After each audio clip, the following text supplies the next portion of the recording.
오늘 본문은 세계 선교를 향하여 문을 여는 성도들의 모습을 담고 있는데, 이들이 어떻게 세계 선교를 했는가를 보면 초대교회 성도들은 자신들이 가장 귀하게 여기는 재산과 재물을 하나님께 드림으로 그들의 사랑을 실천했습니다.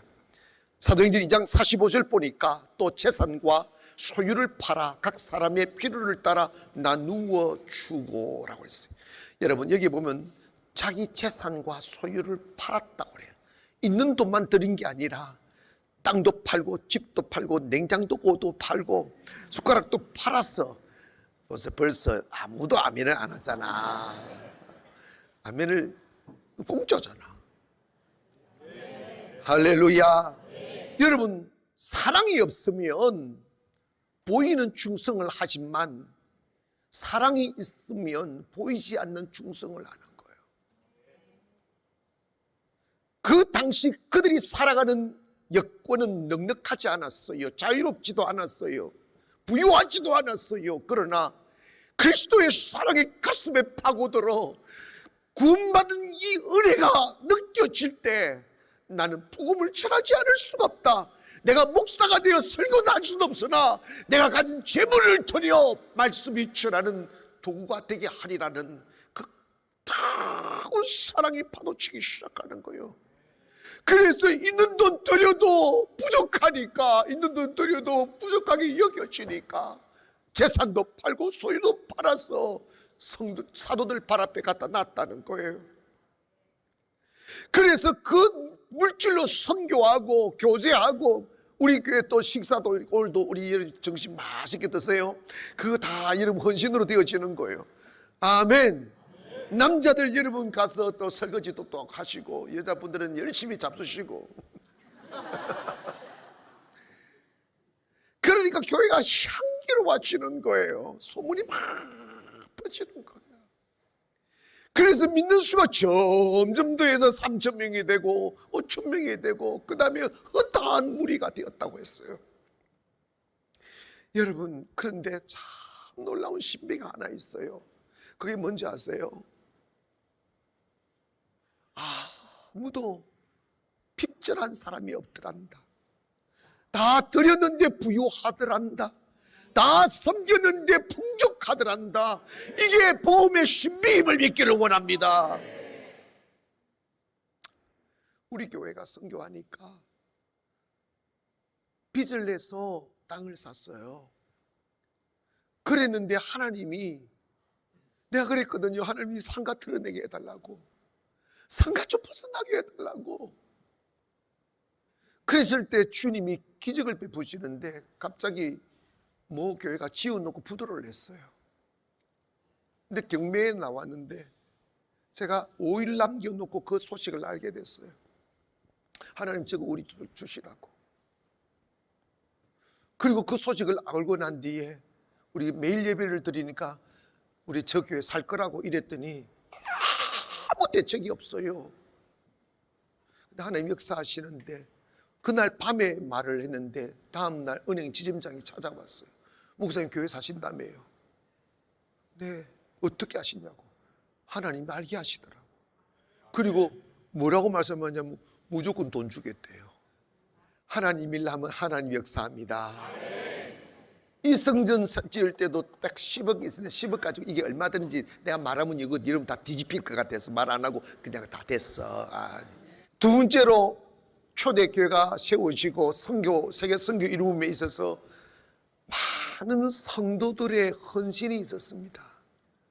여러분, 오늘 우리 가나안이 있을 때까지 정말 이름 모를 성도들, 저는 인본주의 안 하려고, 자랑하지 않으려고, 하나님께 영광 돌리려고 그러고 그 헌신이 하늘의 영광이 되고 축복이 되게 하기 위하여 일일이 제가 간구하지 않아요. 누가 얼마 한지 아무도 몰라요. 그러나 숨겨진 성도들이 헌신이 많았습니다. 복을 받습니다. 잘 될 것입니다. 요한복음 12장 2절에 가보니까 예수를 위하여 잔치할 새 마르다라는 일을 하고 나사로는 예수와 함께 앉은 자 중에 있더라. 마리아는 지극히 비싼 향유 곧 순전한 나드 한 근을 가져다가 예수의 발에 붓고 자기 머리털로 그의 발을 닦으니 향유 냄새가 집에 가득하더라. 예수님이 가시는 곳에 마리아와 같은 헌신자가 생기기 시작하는 거예요. 이거는 옥합을 깨뜨린 이야기인데 300데나리온이라고 그랬어요. 300데나리온은 장정이 1년 동안 꼬박 일하고 쓰지 않고 그대로 남긴 돈이 장정 1년의 노동비가 300데나리온이에요. 큰 돈이죠. 사람마다 좀 차이는 있겠지만 큰 돈이죠. 근데 그걸 그대로 주님께 쏟는 거예요. 돈에 관심 많은 가룟 유다가 투정을 부린다. 이게 뭐 하는 짓이냐고. 주님 말씀하셨습니다. 가만두라고. 영혼을 살리고 하나님께 영광을 돌리고 선교하는 일에는 돈이 많고 지금을 따지는 것이 아니다. 한 영혼을 천억을 바쳐도 한 영혼을 살려야 된다. 한 영혼은 천하보다 귀한 것이다. 사랑하는 여러분, 내가 날 위해 살면 나도 내 자신을 살려놓는 게 버거운 인생이 돼요. 휘청거리고 비틀거리고. 하지만 여러분의 몸을 드리고 시간을 드리고 물질을 드리면 하나님이 축복하십니다. 하나님이 쓰십니다. 여러분 기억하세요. 선교는 헌신이 있어야 돼요.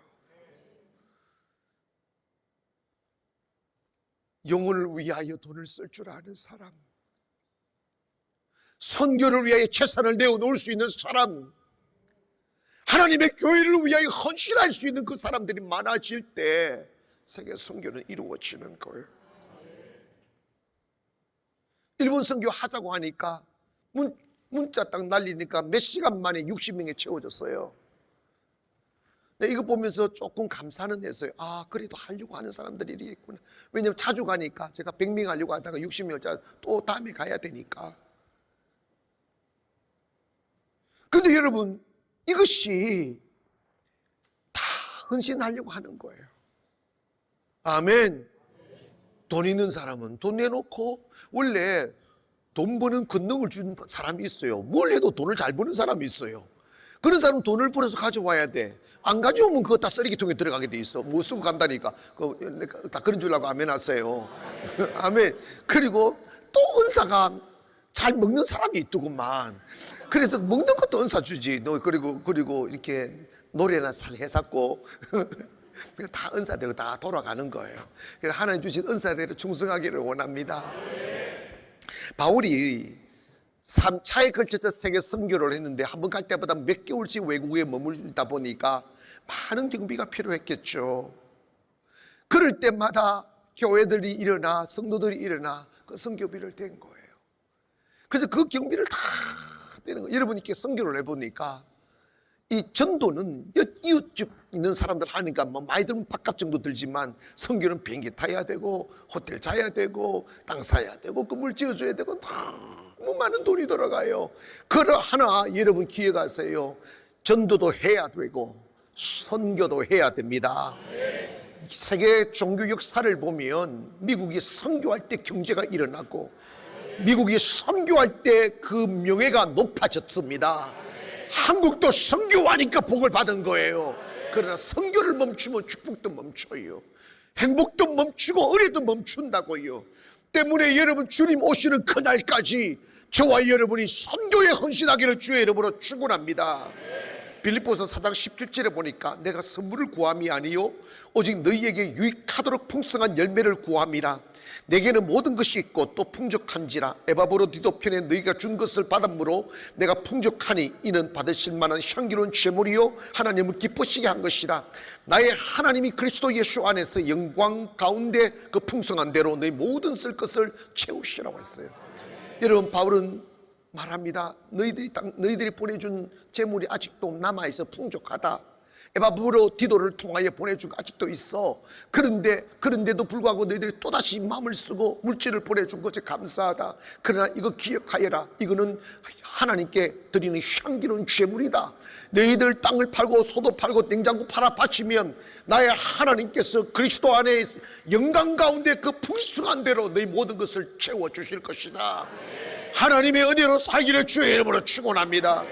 저는 교회를 개척하면서 이런 생각을 했어요. 우리 한국 교회가 성도들이 교회 유지하는 소모품으로 여기고 그냥 내 교회만 배부르면 된다고 하는 이기심으로 똘똘 뭉쳐 있는데 이건 너무 소모적인 가치다. 최소한 나는 성도들이 교회 유지를 위한 소모품이 아니라 주님이 주신 그 선교의 비전을 이루어가는 함께 길을 걸어가는 비저너리가 되게 하리라 이 생각을 했습니다. 사는 성도 여러분, 오늘 저와 여러분이 함께 모여 예배하고 함께 헌금 드리고 함께 몸을 드리고 시간을 모아 드리는 이 모든 것들이 모여서 세계를 복음하는 데 아름답게 쓰여지는 믿음의 공동체가 되기를 주의 이름으로 축원합니다.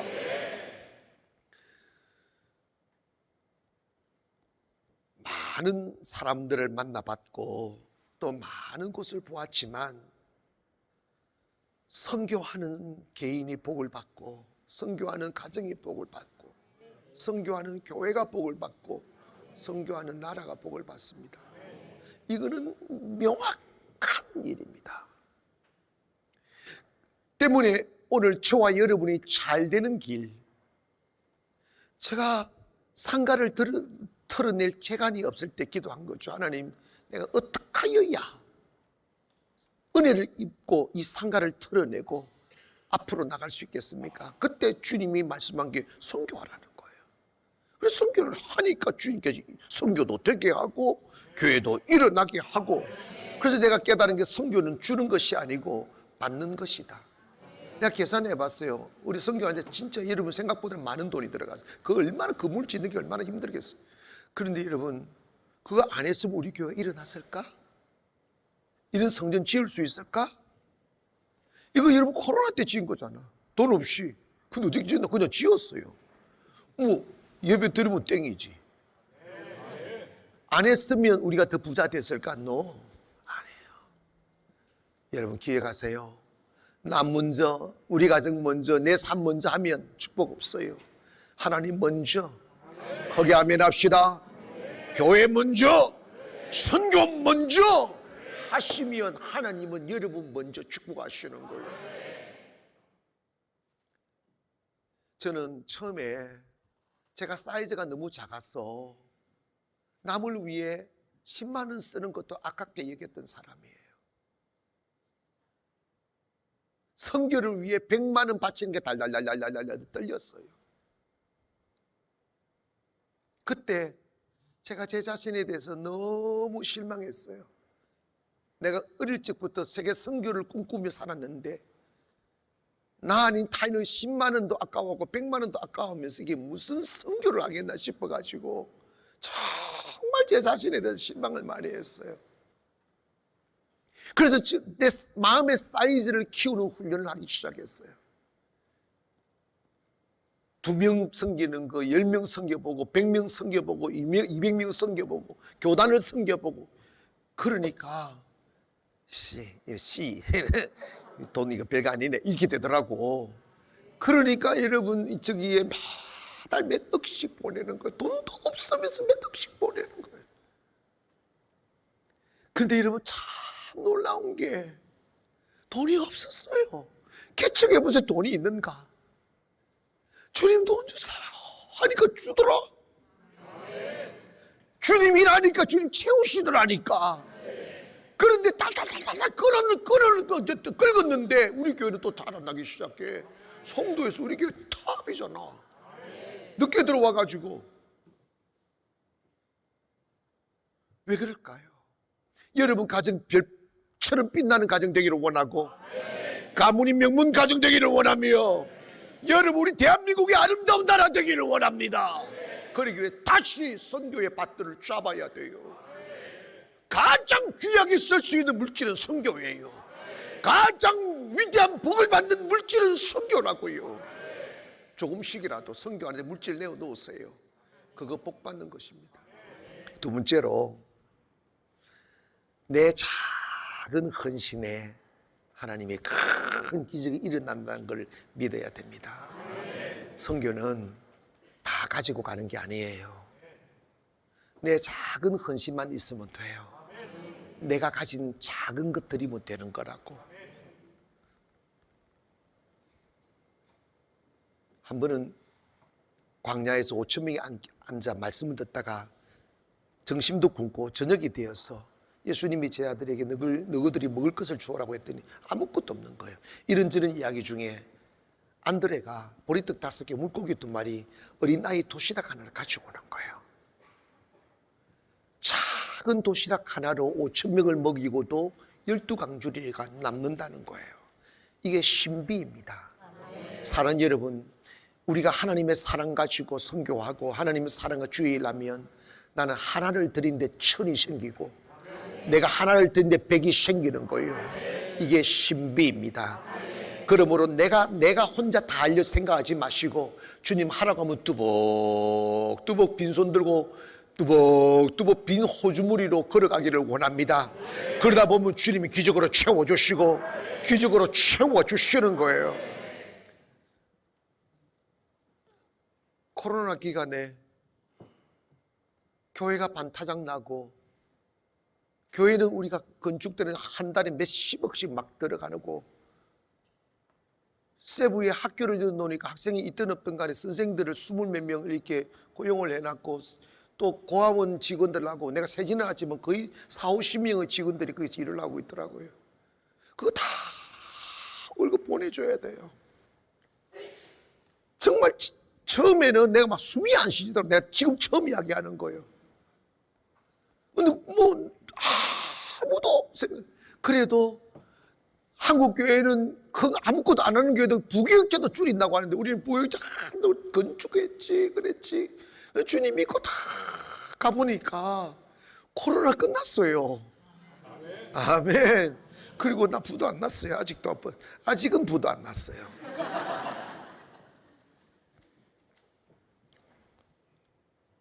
여러분, 내가 어떻게 그런 일을 해 이러지 마십시오. 하나님 말씀하면 뚜벅뚜벅 한번 가보세요. 내 작은 이게 뭐가 될까 하지 마시고 주님 사랑 드려보세요. 거기서 기적이 일어나. 거기서 놀라운 일이 벌어집니다. 저는 설교를 준비하다가 우리나라 인천 제불포항으로 들어와 복음을 전해줬던 유명한 언더우드 선교사님이 조선 땅에 발을 딛고 조선을 바라보며 눈물로 기도한 기도가 있어 제가 이 가슴이 너무 저리게 아파서 이 내용을 소개하려고 합니다. 주님, 지금은 아무것도 보이지 않습니다. 메마르고 가난한 이곳 조선 땅, 나무 한 그루 시원하게 자라오르지 못하고 있는 이 땅에 저희들을 옮겨와 심으셨습니다. 그 넓고 넓은 태평양을 어떻게 건너왔는지 그 사실 자체가 기적입니다. 지금은 아무것도 보이지 않습니다. 보이는 것은 그저 고집스럽게 얼룩진 어둠뿐. 어둠과 가난과 인습에 묶여있는 조선 사람들 뿐입니다. 그들은 왜 묶여있는지도 고통이라는 것도 모르고 있습니다. 고통을 고통인 줄 모르는 자에게 고통을 벗겨주겠다고 하면 의심부터 하고 화를 냅니다. 조선 남자들의 속셈이 보이지 않습니다. 이 나라 조정의 내심도 보이지 않습니다. 가마를 타고 다니는 여자들을 영영 볼 기회가 없으면 어쩌나 합니다. 조선의 마음이 전혀 보이지 않습니다. 그리고 저희가 해야 할 일이 전혀 보이지 않습니다. 그러나 주님 순종하겠습니다. 겸손하게 순종할 때 주께서 일을 시작하시고 그 하시는 일을 우리들의 영적인 눈으로 볼 수 있는 날이 있을 줄 믿나이다. 믿음은 바라는 것들의 실상이요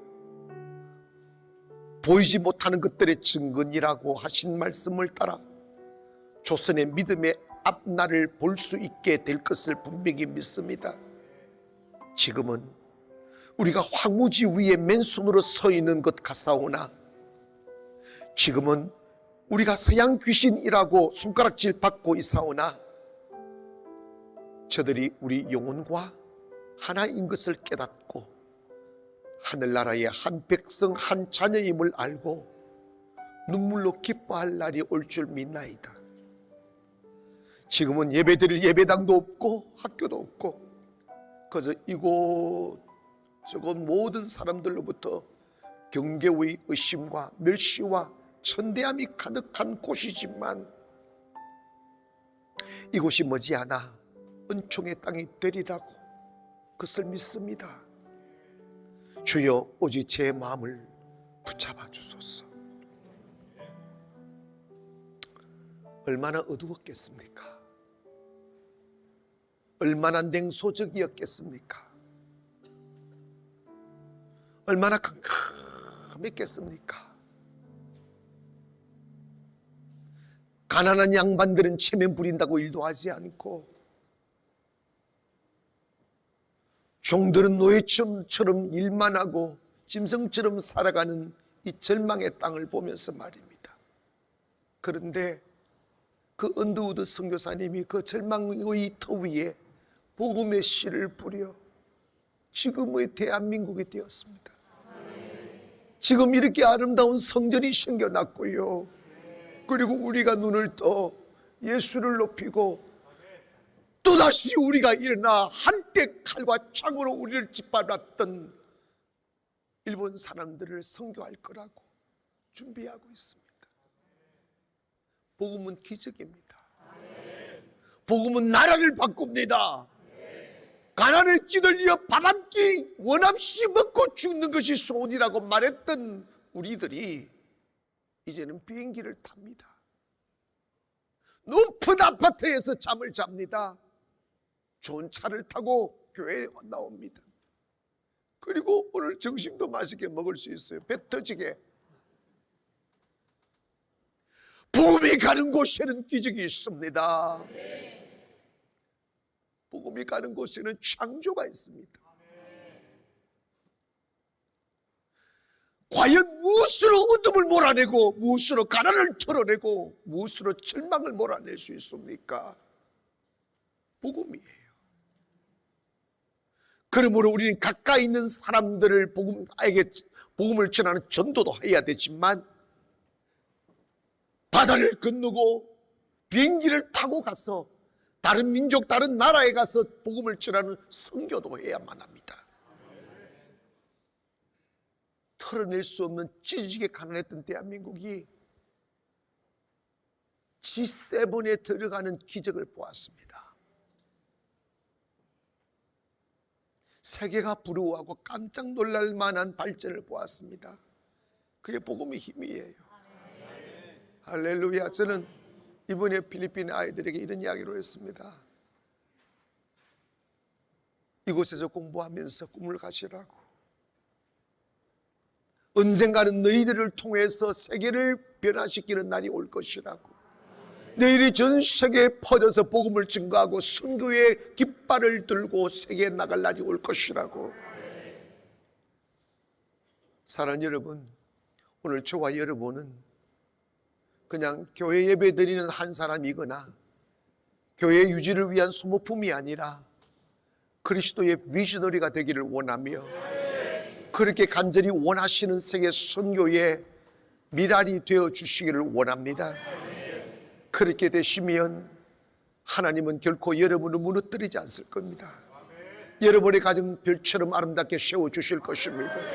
그리고 우리 교회가 일어나게 될 것이고 대한민국이 일어나게 될 것입니다.